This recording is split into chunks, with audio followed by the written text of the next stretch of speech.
Hello दोस्तों, उम्मीद है आप सब लोग ठीक होंगे।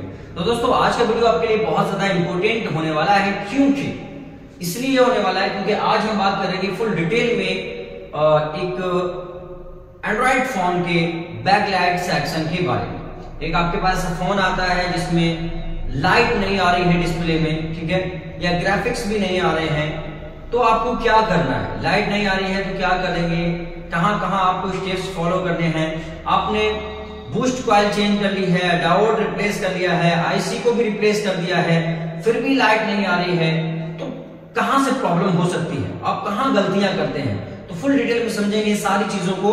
तो अगर चैनल पे नए हैं तो सब्सक्राइब करिए, और अगर एडवांस कोर्स करना चाहते हैं, एक एक्सपर्ट कोर्स हम कराते हैं आपको, तो ऑफलाइन या ऑनलाइन जैसे आप करना चाहें हमसे कांटेक्ट करिएगा। शुरू करते हैं आज की वीडियो। तो देखिए आपकी स्क्रीन पे एक 6 पिन की बैकलाइट आईसी है, ठीक है। अब मैं अगर आपको बताऊं तो ये 6 पिन की बैकलाइट आईसी जो है ये किस तरह से काम करती है, पहले आपको ये समझना पड़ेगा। ये किस तरह से काम करती है पहले आपको ये भी समझना पड़ेगा और समझने की जरूरत है, ठीक है। तो देखो ये आपका बीपीएच वोल्टेज, चाहे आपका कोई सा भी फोन हुआ, हर फोन में इनपुट आपको बीपीएच मिलेगा लाइट सेक्शन में। ये क्या है? ये आपका ऑलवेज ऑन वोल्टेज है, यानी जैसे ही आपने बैटरी लगाई है या चार्जर लगाया है ये वोल्टेज ऑटोमेटिक बन जाता है। ऑलवेज ऑन वोल्टेज हमेशा रहता है, ठीक। अब क्या करेंगे आप, यहाँ पे आपने कॉम्बो का जैक लगा रखा है, कॉम्बो का जैक लगा होना जरूरी है, ठीक है। कॉम्बो का जैक लगाए यहाँ। अब आपने क्या किया, आपने फोन में पावर की बटन को प्रेस किया, पावर की बटन को दबाया, ठीक। जैसे ही आप पावर की बटन दबाते हैं ये यहां से वोल्टेज इंटर करता है, और यहां लिखा है वी इन यानी वोल्टेज इंटर, ठीक है। वोल्टेज इंटर कर गया इसके अंदर, ठीक है। एक पिन हो गई इसकी। दूसरी पिन आप देखें यहां पर अंदर वाली साइड में लिखा है कंट्रोल। क्या लिखा है? कंट्रोल। ये कौन सी लाइन है? ये आपकी PWM वाली लाइन है, जो सबसे ज्यादा इंपॉर्टेंट है, सबसे ज्यादा खास है। पल्स वाइज मॉड्यूलेशन इंपॉर्टेंट है, ये पल्स बनाती है सिग्नल्स जो इसको इंटरनली ऑन करते हैं, ठीक है। अब आगे देखो, ये आपकी SW लिखा है यानी स्विचिंग की, ये आपकी मेन लाइन है, ये आपकी मेन लाइन है। ये आपकी होती है एनोड लाइन, जैसे यहां देखो LED A यानी कि एनोड लाइन है ये, ठीक है। और इस पे जो वोल्टेज आते हैं वो कम से कम रहते हैं आपके 10 वोल्ट से प्लस में रहते हैं, 10 वोल्ट से प्लस में रहते हैं, ठीक है। अब ये आपके 12-15 रिक्वायरमेंट के हिसाब से रहते हैं, ठीक है। 10 वोल्ट से प्लस में रहते हैं आपके एनोड लाइन में, ठीक है। अब देखो ये पहले पूरी आईसी को एक्सप्लेन कर देते हैं, फिर बताएंगे आपको इसमें प्रॉब्लम्स के बारे में, ठीक है। अब यहां पे एक लाइन और है FB यानी फीडबैक, फीडबैक के लिए है। ये 6 पिन की आईसी इसमें लगी है, उसमें आप देखेंगे कि ये ग्राउंड के साथ यहाँ पे एक रजिस्टर लगाया गया है, और यहाँ पे देखें तो ये ग्राउंड के साथ क्या है, कनेक्ट है। यही रीजन है कि 6 पिन की जितनी भी आईसियां होती हैं, चाहे वो किसी भी मॉडल में हो, किसी भी फोन में हो, इसकी कैथोड लाइन पे LED के यानी कैथोड लाइन पे यहाँ पे आपको बीप मिलता है। क्या मिलता है? बीप। क्यों? क्योंकि भाई यहाँ पे क्या है, इन्होंने फीडबैक को ग्राउंड के साथ लगा दिया गया है, और यहाँ पे ये रजिस्टर लगा के ग्राउंड, ठीक है। तो यहाँ पे आपको बीप मिलता है, ठीक। ये लाइन ये भी आपकी ग्राउंड में रहती है, ठीक है, इस तरह से। अब ये इसकी 6 पिनों की बात हो गई। 6 पिनें मैंने आपको बता दी कौन सी पिन का क्या काम है, किसके लिए होती है, ठीक। अब ये सेक्शन कैसे काम करता है? जैसे ही आपने पावर की बटन को प्रेस किया, जैसे ही आपने पावर की बटन को दबाया, क्या हुआ कि ये जो वोल्टेज था ये अंदर, और आपकी पावर आईसी से एक सिग्नल PWM ये आपका यहां आ जाएगा, ठीक है। और जैसे ही ये सिग्नल आएगा ये आईसी अपनी स्विचिंग चालू करेगी। क्या चालू करेगी? स्विचिंग चालू करेगी। आप इस लॉजिक को समझिए।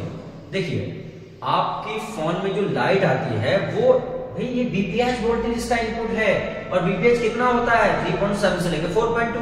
तो इससे तो आपके फोन में डिस्प्ले आएगी नहीं, ये तो बात तो कंफर्म है भाई, इतने से वोल्टेज से तो कुछ होने वाला है नहीं। वोल्टेज की रिक्वायरमेंट है ज्यादा, हाई वोल्ट की रिक्वायरमेंट है, ठीक है। अब हाई वोल्ट कैसे बनेगा, वो कैसे बनेगा, यहां से जैसे ही इंटर करता है ये और यहां से सिग्नल आता है, ये सिग्नल किस तरह का होता है, ये आपका क्या है, इसको हम डीएसओ से चेक कर सकते हैं, पल्स बनते हैं। पल्स वाइज मॉड्यूलेशन का मतलब है कि यहां से क्या है, इस तरह से ये क्या है, पल्स बनते हैं, इस तरह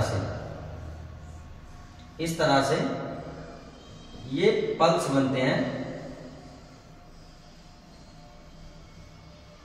ये डिजिटल है ना, इस तरह से ये पल्स बनते हैं, ठीक है। इसको हम क्या है चेक कर सकते हैं, बिल्कुल चेक कर सकते हैं, लेकिन इसको चेक करने के लिए हमारे पास डीएसओ होना जरूरी है, ठीक है। अगर ये सिग्नल नहीं आएगा, समझ रहे हैं, ये जो फ्रीक्वेंसी है ये अगर नहीं आएगा, सिग्नल्स अगर नहीं आए तो क्या है, प्रॉब्लम तो आनी है भाई, प्रॉब्लम तो आनी है। आप चेक करते रहेंगे, डायोड आपने चेक कर लिया, आपने क्या है बूस्ट कॉइल चेक कर दी, आपने क्या, अब हम लोग क्या करते हैं, नॉर्मली क्या करते हैं, चलो आगे बात करते हैं। जब भी हमारे पास में कोई फोन आया जिसमें लाइट नहीं आ रही, ठीक है, लाइट नहीं आ रही, सही है, तो हम लोग क्या करते हैं, नॉर्मली क्या करते हैं, हमने क्या है नंबर 1 बीपीएच चेक कर लिया, हमने क्या है नंबर 1 बीपीएच चेक कर लिया, ठीक है, बीपीएच चेक कर लिया हमने 1 स्टेप में।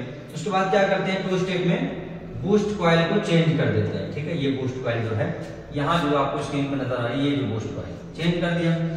नंबर 3 हम क्या करते हैं, ज्यादा से ज्यादा डायोड को रिप्लेस कर दिया, यही करते हैं ना। अगर बीपीएच ओके है, बूस्ट कॉइल रिप्लेस कर दिया, डायोड रिप्लेस कर दिया, ये रिप्लेस कर दिया, फोन में फिर भी लाइट नहीं आई, तो हमने क्या किया, इस आईसी को ही क्या कर दिया, रिप्लेस कर दिया, मतलब चेंज कर दिया इस आईसी को। हमने सोचा ये आईसी खराब होगी, इस आईसी को रिप्लेस कर दिया, ठीक है। लेकिन फोन में तो लाइट फिर भी नहीं आई, जैसे पहले जो कंडीशन पहले थी वही कंडीशन अब भी है, तो अब क्या करोगे, हम जो गलती करते हैं वो क्या करते हैं, हम लोग क्या करते हैं, अब फोन को दे देते हैं वापस कस्टमर को, और हम सोचते हैं कि यार अब नहीं हो पाएगा, मैंने सब कुछ कर लिया। अब ज्यादा से ज्यादा कुछ लोग क्या करते हैं कि सीपीयू रिवॉल्व कर दिया, पावर आईसी, यार अब समझो, लॉजिक को समझो कि ये जो लाइन है कितनी इंपॉर्टेंट है, ये जो लाइन है ये कितनी खास है, जरा इसको समझो। ये जो लाइन है ये तुम्हारी PWM, ये इतनी इंपॉर्टेंट है, जब तक ये लाइन नहीं आएगी, जब तक ये आईसी जो है ये अपना वर्क शुरू नहीं करेगी, ठीक है। यहां पे आप जब भी चेक करें, एक ऑन फोन ले लें जिसमें डिस्प्ले भी आती हो, एक ऐसा फोन ले लें, ठीक है, प्रैक्टिकल के तौर पर, और आप देखें डायोड की एनोड साइड में आपको हमेशा कितने वोल्टेज मिलेंगे साहब, 3.7 जो बीपीएच वोल्टेज है, यानी 3.7 वोल्टेज आपको देखने के लिए मिलेंगे डायोड पे, अगर हम बात करें, ठीक है। और इस वाली साइड की अगर हम बात करें डायोड की, इस वाली साइड की यानी कैथोड साइड, बाहर वाली साइड, तो आपको जितनी रिक्वायरमेंट होगी, मान लीजिए यहाँ पे 15 रिक्वायरमेंट है तो 15 प्लस यहाँ पे क्या है 20 की रिक्वायरमेंट है तो 20, इस तरह से डायोड की इस वाली साइड पे हमें वोल्टेज देखने के लिए मिलेंगे। क्यों, अब यहाँ पे तो आपको बीपीएच वोल्टेज मिल रहा है, वहां पे आपको बूस्ट वोल्ट मिल रहा है, तो क्या डायोड बूस्ट कर रहा है, नहीं, बिल्कुल भी नहीं। डायोड करंट को बूस्ट नहीं कर सकता, समझ रहे हैं, डायोड करंट को बूस्ट नहीं कर सकता, उसका काम है सिर्फ करंट को एक दिशा में आगे भेजने का, बूस्ट नहीं कर सकता डायोड। ये बूस्ट कैसे हो रहा है, तो देखो ये कैसे हो रहा है, यहां पे क्या है, यहां पे क्या है, ये जो आपकी आईसी है,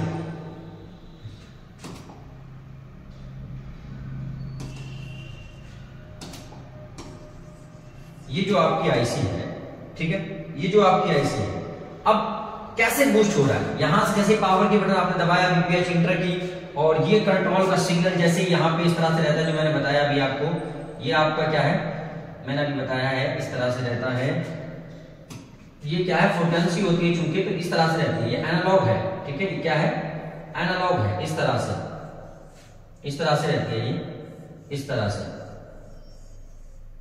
सही है। तो ये एनालॉग सिग्नल है, जब ये आता है यहाँ पे, जब पल्स ये बनते हैं, तो फिर क्या है, आपके फोन में स्विचिंग चालू होती है, आपकी जो आईसी है वो अपना काम चालू करती है, और फिर क्या होता है, यहाँ पे कॉइल के बीच में, कॉइल और डायोड के बीच में एक मैग्नेटिक फील्ड जनरेट होता है। क्या होता है? कॉइल क्या करती है भाई? मैग्नेटिक फील्ड जनरेट करती है ना। तो बूस्ट कॉइल इसको क्यों बोलते हैं? क्योंकि ये खुद बूस्ट नहीं करती, एक मैग्नेटिक एरिया बनाती है, ठीक है, जिससे क्या होता है, इस तरह से बड़े इस तरह से मैग्नेटिक एरिया जनरेट होता है, और उसी से ही ये वोल्टेज जो है वो बूस्ट किया जाता है, उसी से ही ये वोल्टेज क्या है, बूस्ट होता है। तो आपकी बात समझ में आ गई होगी मेरे यहाँ, ये वोल्टेज कैसे बूस्ट होता है। डिस्प्ले में लाइट आने के लिए आईसी या पावर या फिर अदर चीजें मायने नहीं रखती, इंपॉर्टेंट है आपके कॉम्बो को चाहिए बूस्ट वोल्टेज। आप कुछ भी करके दो, कहीं से भी दो, कैसे भी दो, इसको बूस्ट वोल्टेज चाहिए। यही रीजन है इस सेक्शन को बूस्ट सेक्शन भी बोला जाता है, क्योंकि भाई आपकी कॉम्बो की जो रिक्वायरमेंट है वो पूरी होना जरूरी है, चाहे वो कैसे ही पूरी करो, समझ रहे हैं। जब ये बूस्ट वोल्टेज नहीं निकलता है तो क्या होता है, यहाँ पे भी बीपीएच का वोल्टेज मिलता है और यहाँ पे भी बीपीएच वोल्टेज मिलता है, इधर भी बूस्ट हो ही नहीं रहा है वोल्टेज। तो अब इंपॉर्टेंट बात बता रही हम आपको बता रहे हैं कि अगर ऐसी समस्या आए, आपने डायोड रिप्लेस किया, आपने बूस्ट कॉइल रिप्लेस की, आपने आईसी रिप्लेस की, इनपुट भी ओके है, कैथोड लाइन भी ओके है, एनोड भी शॉर्ट नहीं है, ऐसी कंडीशन अगर आती है तो आप इस लाइन को इग्नोर मत करिए। ये कैप्सी लिखा हुआ मिल सकता है, PMW लिखा हुआ मिल सकता है, ऐसे WLED इनेबल मिल सकता है लिखा हुआ। तो इस तरह से आपको कई शक्ल में मिल सकती है। और यहां पे एक बात और भी बताऊं जो बहुत ज्यादा इंपॉर्टेंट है, देखो किसी फोन में ये पावर से आता है, पल्स बाय मॉड्यूलेशन जो सिग्नल है ये किसी फोन में आपको पावर से आता है, ठीक। लेकिन किसी फोन में क्या होता है, आप देखें जो OLED रहते हैं उनमें क्या होता है, उनमें यहां से डिस्प्ले से आता है, डिस्प्ले से सिग्नल आता है कहां, लाइट आईसी के अंदर, जहां भी आपकी लाइट आईसी लगी होती है वो 12 पिन की रहती है, ज्यादातर 12 पिन इस तरह से रहती है। तो उनमें आप देखेंगे एक वोल्टेज आता है पावर से, कहां से, मान लीजिए इस पावर से आया, एक वोल्टेज आता है पावर से, कितना, ये रहता है आपका VREG 1.8, कितना रहता है, 1.8 वोल्ट आपकी पावर से निकल के आता है। किन में आता है, ये OLED जो रहते हैं उनमें आता है, जिनमें LED डिस्प्ले रहती है, ठीक है। जब ये आता है तो फिर यहीं से जनरेट होता है आपका पल्स बाय मॉड्यूलेशन, यहीं से आपका जनरेट होता है पल्स बाय मॉड्यूलेशन। और ये जब आपका जनरेट होता है तो ये जनरेट होकर कहां आता है, आपकी आईसी पे। ये यहीं से सामने से, जैसे ही आप इसको कॉम्बो लगाते हैं ना, जैसे ही आप कॉम्बो लगाते हैं, जैसे ही फोन ऑन करते हैं तो ये आ जाता है, ठीक। और जैसे ही आपने कॉम्बो लगाया तो यहां से ये पल्स बाय मॉड्यूलेशन आपका जनरेट होता है, और उसके बाद में जनरेट होके, मैं कलर चेंज कर देता हूं,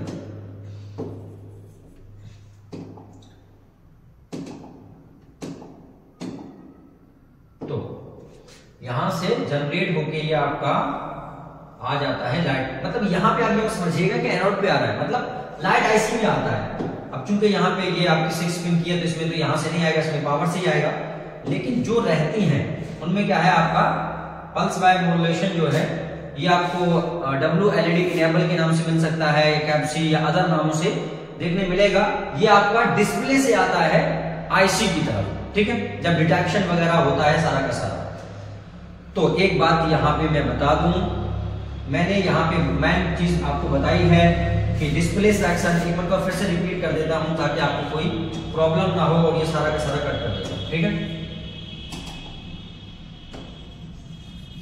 तो अगर आपके पास में कोई भी फोन आता है जिसमें क्या है, आपके फोन में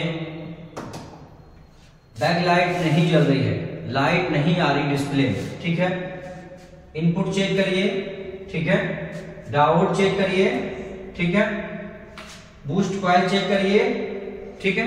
3 चीजें हो गई आपकी, 1 ओके होना चाहिए, 2 ओके होना चाहिए, 3 ओके होना चाहिए, ठीक है। इसके बाद ये सिग्नल आपका जो है ये पावर से आना ही चाहिए, ये क्या है आपका, आना ही चाहिए पावर से। अगर ये नहीं आया तो आईसी का वर्क चालू नहीं होगा। ये सिग्नल ओके होना चाहिए, इसको इग्नोर मत करिए। इसको आप जीआर चेक करके ये कंफर्म कर सकते हैं, सिर्फ जीआर चेक करके ये कंफर्म कर सकते हैं कि लाइन कनेक्ट है। ये कंफर्म नहीं कर सकते कि आपके फोन में सिग्नल्स जो है, फ्रीक्वेंसी जो है वो आ रही है या नहीं आ रही है इस आईसी के अंदर। ठीक है, अब कुछ फोनों में ये सिग्नल पावर से नहीं आता है, ये बात भी मैं यहां रिपीट कर रहा हूं दोबारा से। कुछ फोनों में ये सिग्नल जो है ये पावर से नहीं आता है, बल्कि कहां से आता है, ये आता है आपके डिस्प्ले से। कहां से? डिस्प्ले से। जब यहाँ पे 1.8 वोल्टेज आता है और सीपीयू से आने वाले सिग्नल जैसे सिंक्रोनाइजेशन हुआ, रीसेट हुआ, ठीक है, आईडी डिटेक्शन की लाइन हुई, जब डिटेक्शन होता है कॉम्बो का, उसके बाद यहां से सिग्नल निकल के जो है वो आपका आता है आईसी के ऊपर। ठीक है, इनेबल सिग्नल, ये जो पावर से आ रहा है ये डिस्प्ले से आता है लाइट आईसी में। तो आपको ये ध्यान रखना है, जैसा सेक्शन है उसी सेक्शन के हिसाब से इस पे काम करना है। आई होप मैंने कोशिश की है काफी सही तरीके से आपको समझाने की। फिर भी अगर आपको कोई भी डाउट हो, कोई भी सवाल हो, कुछ भी मन में, कमेंट करिए, कमेंट करके पूछ सकते हैं, पता कर सकते हैं। और अगर एडवांस सीखना चाहते हो सब कुछ, आज के इस फ्रॉडिंग के दौर में लोग बड़ी बड़ी बातें करते हैं और सिखाते कुछ भी नहीं, पैसा ले लेते हैं, आपका सब बर्बाद जाता है। मेरे पास कॉल्स आती हैं लड़कों की। तो हम MNZ कम्युनिकेशन आपके साथ वादा करता है कि आपको एक्सपर्ट कोर्स करा के यहां से एक्सपर्ट बनाकर ही भेजेगा। ये आपके साथ MNZ का वादा रहा। एक मर्तबा हमसे कांटेक्ट कीजिए और अपना एडमिशन करा लीजिए।